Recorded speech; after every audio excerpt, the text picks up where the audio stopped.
Good day, teacher advisors of Misamis Occidental. This is Angela Rosie Gihon, your speaker for this session. And today I will be talking about the project proposal writing. But before that, let us first identify the different objectives for this session. So, first is the participants are expected to review the issues and challenges in the implementation of the mandated programs and projects and activities of SPG and SSG. Second is to provide understanding on the prioritization tools in narrowing issues and challenges met on the implementation of the mandated PPAs. Third is to present the project and training proposal template that would be used in preparing an effective, applicable, relevant, replicable, and sustainable initiatives. And the last one would be to write a project or training proposal in consonance to the mandated PPAs of SPG and SSG. But before that, let us first determine what a project proposal is. So by definition, a project proposal refers to the initial document used to define an internal or external project. A proposal has the following sections like titles, start and end dates, objectives and goals, requirements, and a descriptor of the proposed solution. So, what is the purpose of writing project proposal? So project proposals are used as evidence to resolve certain issues affecting a specific place, group of people, and more. It serves as a key to introduce solution to the chosen problem. Project proposals are especially important because this serves as a guideline and foundation to the project. May it be approved by those in charge. This is very beneficial financially as everything is already set in the document. It is also time saving in the sense that the entire process is planned out. With this, the expected outputs are already described in full details. Okay.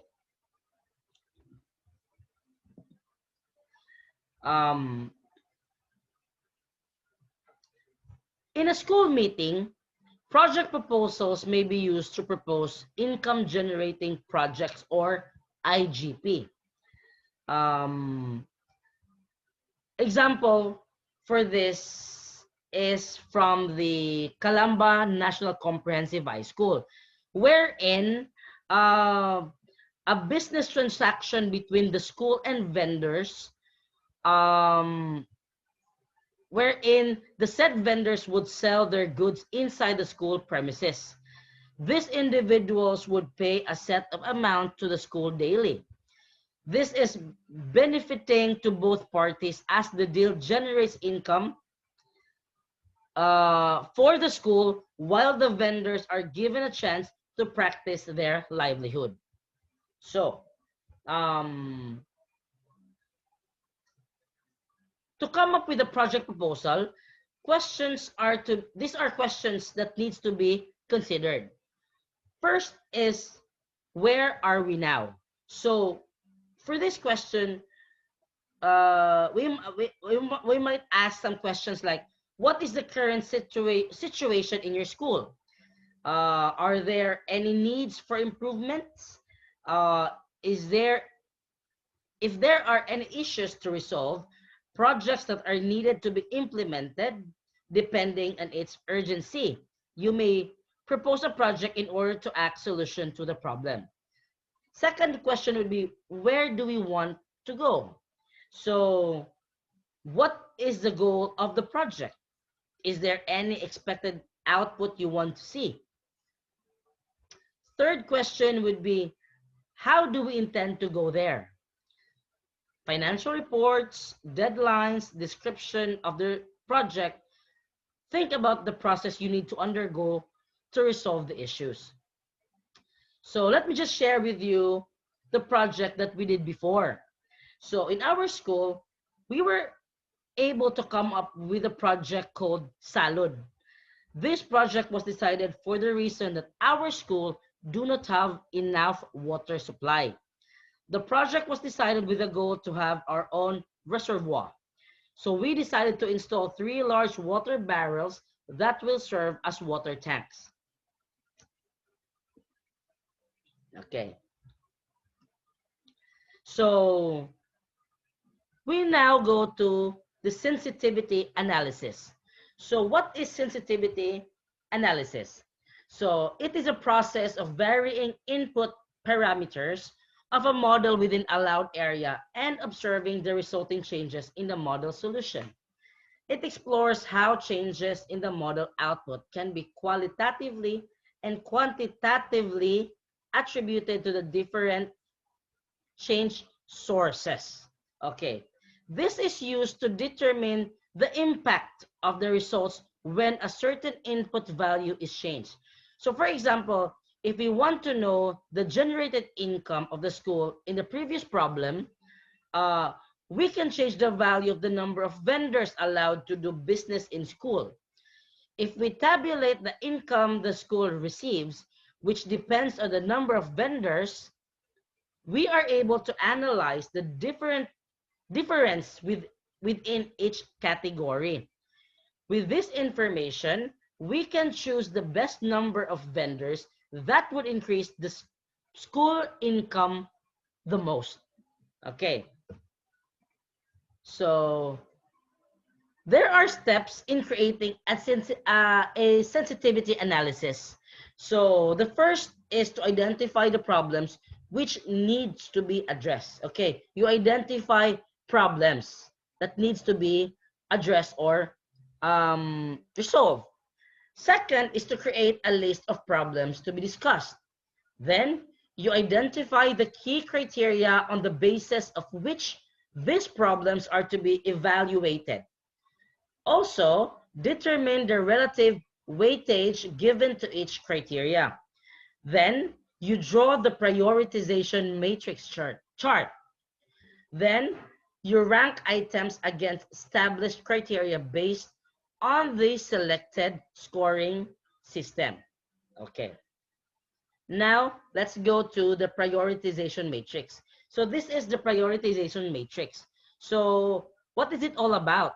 So this helps make decisions by narrowing options down by systematically comparing choices through the selection, weighing, and application of criteria.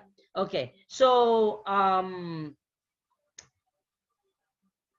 the prioritization matrix is divided into 4 categories depending on the urgency of the problem.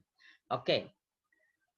Then we have the criteria. So these are the criteria in determining the level of priority needed. We have the MSFU. So M stands for magnitude. So magnitude, or you ask questions like how frequent is the problem, or does it occur often or only on rare occasions? S for strategic importance. So from the point of view of the teacher advisor, what are the most important problems? What are the problems that you want to resolve? Then next criteria would be feasibility. How realistic is it that we can resolve problem? Will it be easy or difficult? Then the last criteria will be urgency. So how urgent is it that we can resolve the problem? Will it be easy or difficult? Okay. Now, this is now the possible scoring system, wherein it ranges from 1 to 5. 1 being the very low priority and 5 as a very high priority. Okay, so with a scoring system, we are going to rate each criteria from very low priority to high priority, given the situation. Then, this is to multiply the constant score of 0.25. These products are then totaled, which can be interpreted using the next values. Okay, this is now the interpretation. So again, it ranges from very low priority to very high priority, depending on the scoring. Okay. Then, this is now the sample, where it is shown here how the possible scoring system and the interpretation is being applied. So as you can see from the sample, the total is 2.25 and the priority index is low priority. Okay. This is not a sample. Next would be, on the next slide, I will now show you the project proposal template. Okay. This is now the project proposal template. So I know every school has already done their project proposal. So I'm just showing to you the template on how to do the project proposal. Okay. Okay. So teacher advisors, try to think about any aspects in your school that needs improvement, issues that needs to be resolved, and more in order to propose any possible projects that can help your school. Okay? So before we end our discussion, let me read a quote from Andres Bonifacio's Decalogue. So, katungkulan ng lahat na ang nabibingit sa malaking kapahamakan sa pagtupad ng kanyang tungkulin ay iligtas, sukdang ikapariwara ng sariling buhay at yaman. Okay. So again, teacher advisors, thank you and God bless.